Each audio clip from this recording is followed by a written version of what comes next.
I'm Bias Trades here, and today I'll be going over understanding your trading profile. Mainly, this is uh, a video on emotions, what you can do about them, how to identify them, and more understand yourself as a trader. I'm mainly doing this video if you've been watching my live streams of trading for yesterday and I think the day before. I've had some pretty bad trading overall. I haven't been very happy with it. I have definitely not been the proudest with it. There's been a lot of things playing into it, so I can maybe go into them as I'm taking you through this. But I thought this would be great for everyone and for me, so let's get into it. First, we have questions to ask yourself. Number one, what are your best and worst trades? So you want to know what trades have lost you the most money. So you can do this multiple ways. You can use Trader Sync. You could use your own Excel sheet, all this kind of stuff. So you want to look at those trades that made you the most money and the have made you lose a lot of money, and you want to see what were the factors for it. Was it simply because of your trading, or was it because of your emotions? There'll be so many things that will play into this. So this really just is about how have you journaled your trades. Can you look back on those trades and see what you said about them in the time? Can you pull anything from them? Can you see if there's anything else to them?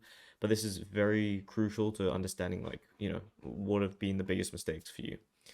Number two, what causes emotional responses? And I think this one's a really big one that not enough people pay attention to. I recommend the podcast Chat with Traders. They have some great psychologists and other people that talk about emotions in trading. And a lot of them say you can't, like, you'll never be able to manage your emotions 100%. It's very, very difficult. And even when you can, it will take a lot of time. That may be down, like, that may be 3 years down the road, or four. So you need to come up with things now where you can tell your emotions are getting to a certain point and you want to stop them. You want to just stop trading, walk away, take a break, have things in place that, after you can tell you're getting a bit emotional, or things that do make you emotional. So I'll give you an example. Um, if you take three losses in a day, is that going to make you super emotional? If that is, then, maybe stop after two losses, or maybe if you can manage it, just stop after three losses and call it a day. And it's hard to do. It really is. Um, I don't think any trade is perfect. If you ever ask them, have you done this or have you broken your rules, they'll definitely say yes. Same with me. Like these past 2 days, I've had rules that I shouldn't have broken, pretty much.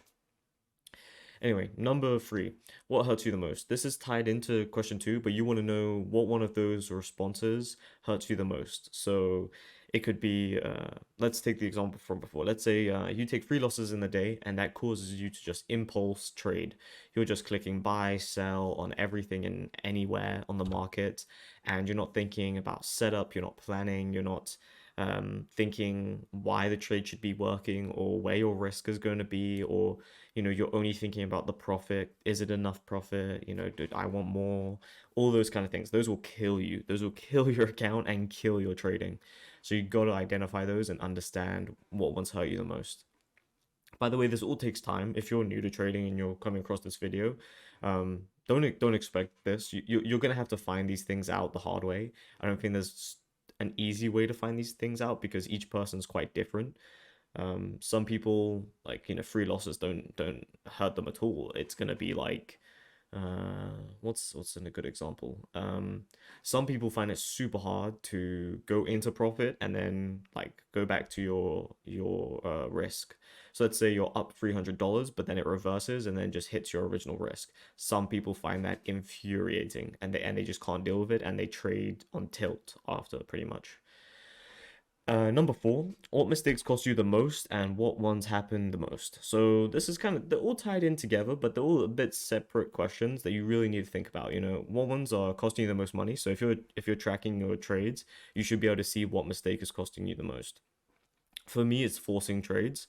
When I think that it's kind of it's an okay trade, I could take this trade. Those cost me money. Those cost me a lot of money, and it's simply down to me not having good enough discipline to just walk away from the market and just be okay with that either I miss opportunities or that there is no opportunities. It's very hard for me to deal with that. That's definitely my weakness. And then what ones happen the most? So forcing trades doesn't happen the most for me, but it costs me the most money because normally those trades are just trash. But happens the most is early entries.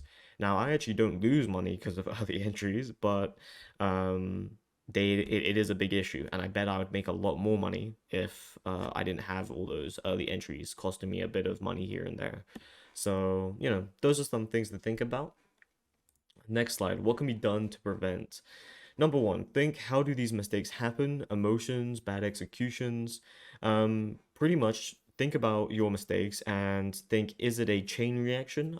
So for me, I have a classical reaction pretty much. If I get stopped out like 2 times on a really good trade that I didn't expect to get stopped out on, then I'll force an entry way too early, and then I'll get stopped out again, then I'll get annoyed, and then I'll enter finally on the right side of the trade. But then I could have already lost way too much money, and I won't be able to recover it even with like free R. So that is my classical chain of emotions that I need to, I'm still working on. Hopefully through Christmas and through the next couple of months, I'll get that locked down and no more dealing with that issue.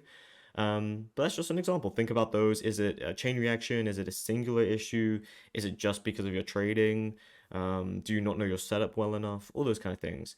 Most of the time, though, I would say don't ever allow yourself to be like, it's the setup, that this is causing the issue. I would say from everyone I've met, 90% of the time that isn't true. There's probably things you can make better on your setup, but you're probably not trading your best anyway. So what's the point? Like try and trade better and then you think about how you can make your setup better as well. Number two is size down. Sizing down is the most hated advice I think in trading. No one wants to size down. No one wants to make less money. No one wants to risk less. Um, Everyone just thinks about profits. So sizing down though does help. It clears your mind, makes you think just about the trade. You don't really have any big emotions, but you still have some emotions because obviously if you take a lot of losses, that's gonna annoy you. If you take a huge win, that's still gonna make you kind of happy, I guess. But sizing down overall will help lower that emotional level to a more manageable state, I think. And if it's not, then you haven't sized down enough, pretty much. So you need to keep on going down until it's more manageable and you can really recognize those things. Number three, demo to find out more about your setup. This I don't personally understand why people find demo so useless. I think demo can be very useful for you finding out your setup. Like even if you're kind of not experienced, okay, but maybe like a more than a beginner trader, right? Like you've watched a ton of videos, you know kind of a setup you want to trade. You've maybe traded some real money here and there, but you're losing. I think demo still comes in handy. Like, why lose money on a setup that you don't know like the in and outs of? Do you know a lot of conditions which affect it? So for me, for my setups, SSR overall changes the whole setup a lot, and high institutional ownership changes it a lot as well. So there's like all those kind of small things that do change your setup, and you need to find them out. And finding them out without risking money is just, I don't know, a no-brainer to me.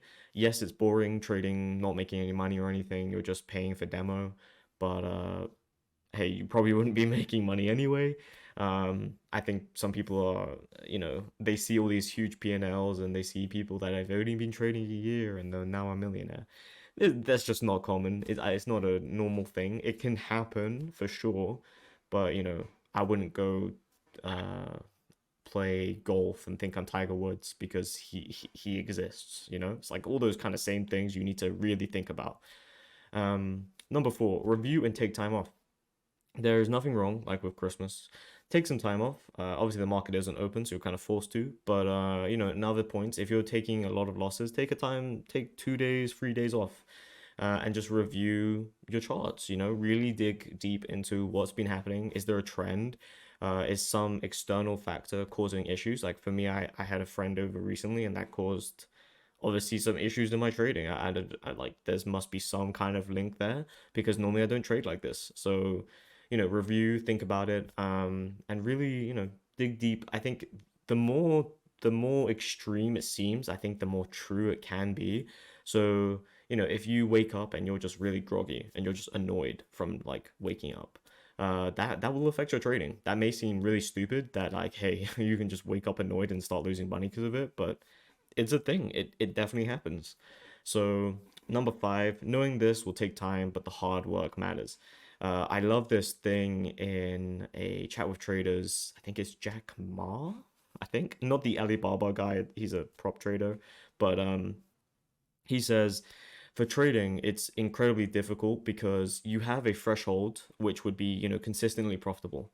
But everything under that, even if you're 2% away or, anything like that, it still doesn't matter to anyone because you're not consistently profitable. You're not making money. You don't really see that you've actually got there or you're close because you're still not making money. It's really hard to sense where you are in trading until you are making money. It makes you blind almost. So you need to be able to understand that, the hard work you're putting in is getting you closer to it.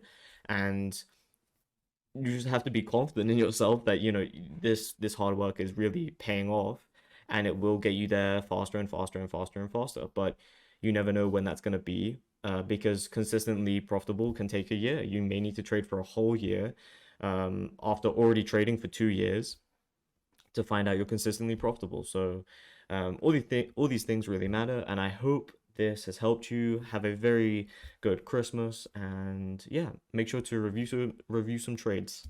Thank you very much.